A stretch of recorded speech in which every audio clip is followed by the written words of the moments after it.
fellow panellist. Formerly of the mainstream press, published many books, writes many columns.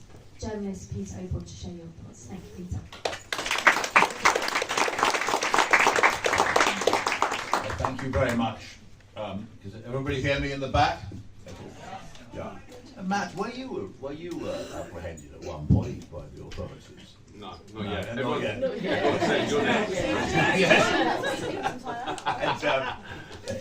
No, it's a real pleasure to be here with Stop the War, which has this record, a very annoying record as far as the establishment is concerned, of getting things right, the big issues of the 21st century in Britain in terms of foreign policy. It's not the Foreign Office, it's not the Times newspaper, it's not MI6, it's not the Tory party. Beyond question, it's Stop the War. If you look at the Afghan invasion, if you look at the Iraq invasion, you look at Libya, and now Gaza, in all these huge, terrible issues, it's Stop the War and not the establishment, which has been correct. And so in such a big way on these great issues. I do think, just to follow on from what Matt was just saying about the apprehending of journalists and these visits they're now getting, it is worth comparing this latest story involving Alison Pearson, a columnist on the I think the Daily Telegraph, who was visited by the police and gave a version which painted herself as some form of terrible victim, and it was duly splashed. I think certainly for 2 days on a row, splashed for 2 days in a row on the Telegraph. Boris Johnson's written a sort of Elon Musk has expressed his concern about this great matter, and Boris Johnson today, I think, has devoted his column at the Mail to etc. It's been a huge issue, and you compare that to the total ignoral of the 4 journalists you're talking about. So these papers which are complaining about free speech, because they say it's a free speech issue, they've ignored the Palestinian journalists who, and by the way, there are other Palestinian activists who are being, life is being made difficult. And then you look at the issues involved. So, these are Isabel Stanley is a reporter whose life has been interfered with.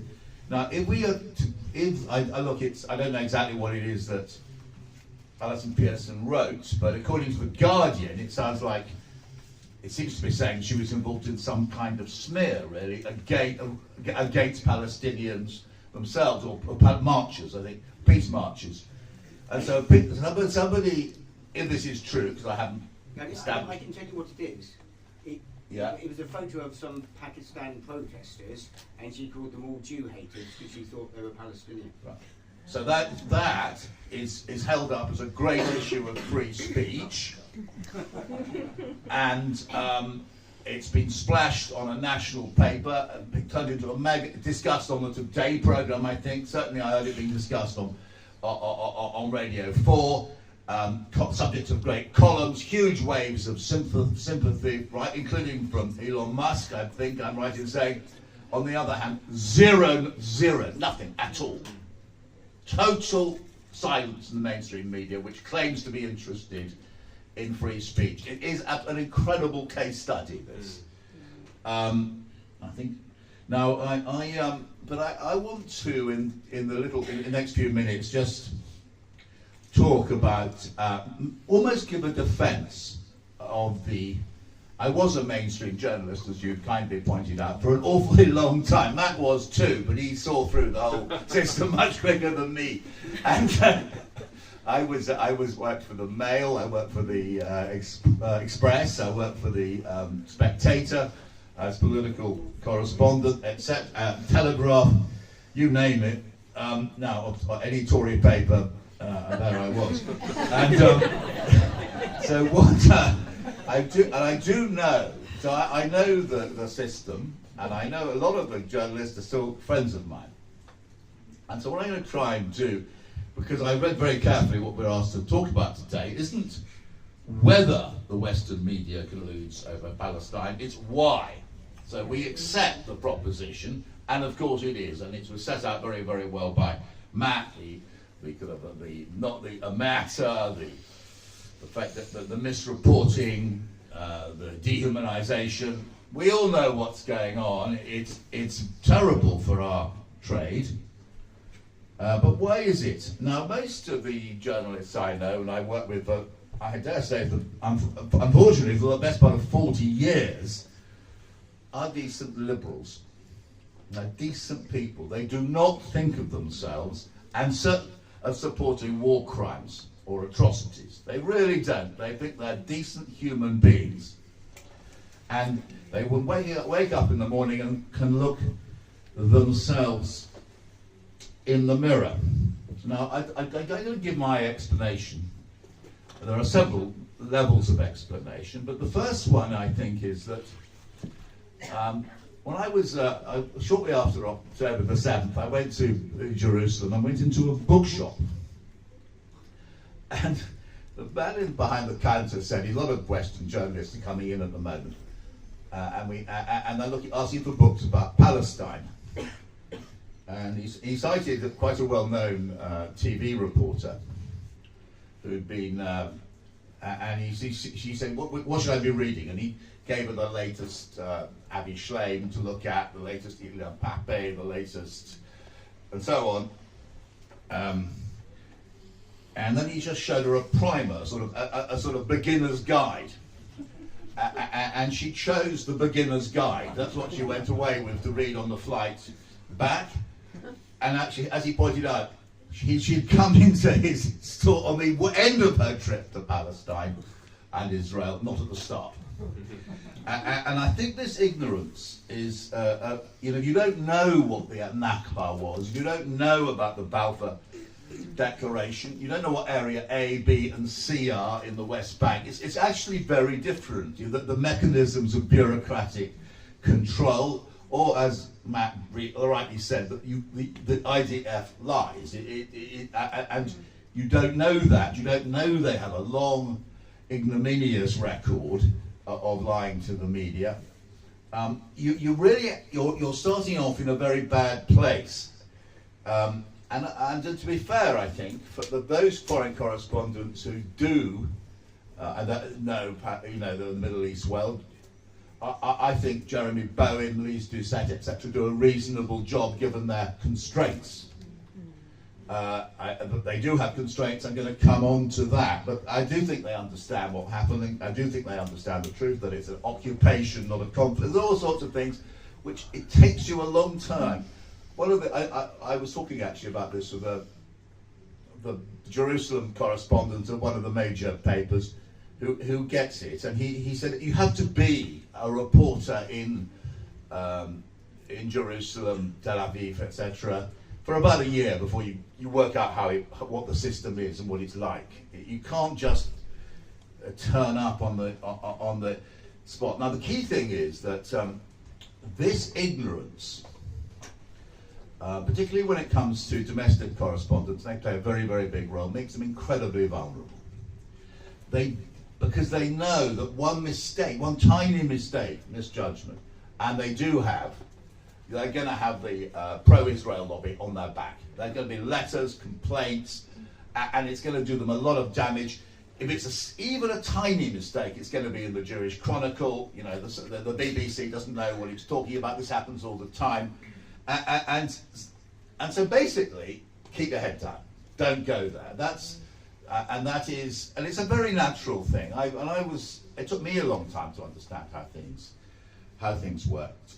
And it's to be confident enough to make fair-minded and well-informed judgments. This is particularly true of the British Domestic Press Corps. Because I've been very struck by the way in which the political lobby has not picked up the arms sales issues, has not picked up atrocities, hasn't gone into the 11 o'clock in Downing Street and said, 90 people were killed last night what's the Prime Minister's reaction? They just don't do that, and it's so they. I mean, I'll give you one of the ICJ decision that there's a plausible case. Let's investigate the possibility of a genocide. You know, they won't go in and fire questions at the Downing Street press conference, and that because they're terrified. They don't know, they don't understand. This has been, and so that's the first reason, and I think it's the biggest reason why the misreporting has gone on. But there is something more to it, than that. I think that if you look at the three great big Tory newspaper groups, which account for 80%, I think nowadays roughly, of newspaper readers, Murdoch, the Associated Press, newspapers, the Telegraph, and of course the Express, they haven't really bothered even to pretend to be even-handed. They have just taken the Israeli line. They have projected it. I mean, they seem to. This is structural. I mean, so when the Times newspaper, at the end of January this year, when the ICJ, it was a momentous decision by the ICJ. I picked up the Times the following morning because it's a paper of record in Britain, the nearest thing we have, I think, or did have. And actually, you had to get to page 42. And even then, there wasn't a story about it. It was a few parts in another story. And that's clearly an editorial decision. It's not some. It's clear, you know. It's clearly a decision that we're going to play down this. And then the following day, I picked up the Sunday Times because it was announced on a Friday. So I'm sure the Sunday Times will have a go. Nothing at all until you got right at the back of the book. I think it was on the business pages, certainly by a business reporter by Ivan Fallon, who's got South African knowledge and background. Ivan Fallon wrote a piece about South African anti-Semitism. That's the only way that we've got any response from the Sunday Times. Now, this is obviously not. This is an edict coming from above, and you saw that. The Amsterdam story, I'm sure you're very familiar with this, over the weekend, where Sky News took, I do recommend, Richard Sanders, for instance, in Double Down News explains very well what happened when Sky News, first of all, gave an accurate and fair report, drawing attention to the sort of hooliganism and the racism of the way the Maccabee supporters had provoked the attack. And they had footage, and then it was reframed. The same footage was used, but it was changed and made to be what's going on. We don't really know, and that kind of editorial decision suggests that they're not interested in the truth. They are interested. The editors concerned are interested in simply producing an arm of the truth, a version of the truth which fits Israel, which isn't the truth at all in the case, certainly, of the Amsterdam episode, as far as one can tell. Now, I mean, and there's also the structural omissions. Like we have in this country, we're very blessed in Britain to have the two greatest historians of modern Israel in the shape of Avi Shlaim and Ilan Pape. And it's extraordinary that Newsnight, that nobody uses them. I mean, you have. They're both Jewish, by the way. I mean, they're both brought up in Israel. I mean, it's extraordinary. And yet, and of course, and I would love to know the explanation. I mean, Ilan Pape produced a book in the middle of all this. In fact, he's now produced two. But the first one was about what he called the Zionist lobby in Britain and America. Utterly irrelevant to the situation from one of the most distinguished historians of the 21st century. No review anywhere, apart from yours truly in Middle East Eye. And I'm going to say, I think possibly clap. I mean, well, I don't know, but I think Novara Media may have had a crack at it, but not the completely. Now that is a position taken by the mainstream press that they are, because Avi Shlaim and Pape are critical of the state of Israel, not anti-Semitic, by the way, but just critical of the state of Israel. They can't be heard. Their books can't be reviewed, and their voices can't. I mean, Avi Shlaim I mean, has written so many absolutely foundational works about Israel that not to use him, and of course he's not allowed in universities either, that also happens. So the sum is all up, although I think there are various different reasons for the gross misreporting of the war. There was no question that the upshot of it all, and I'll end on this unfortunate reflection, that the British media is a strategic weapon, objectively, in the hands of the Israeli state as it pummels Gaza.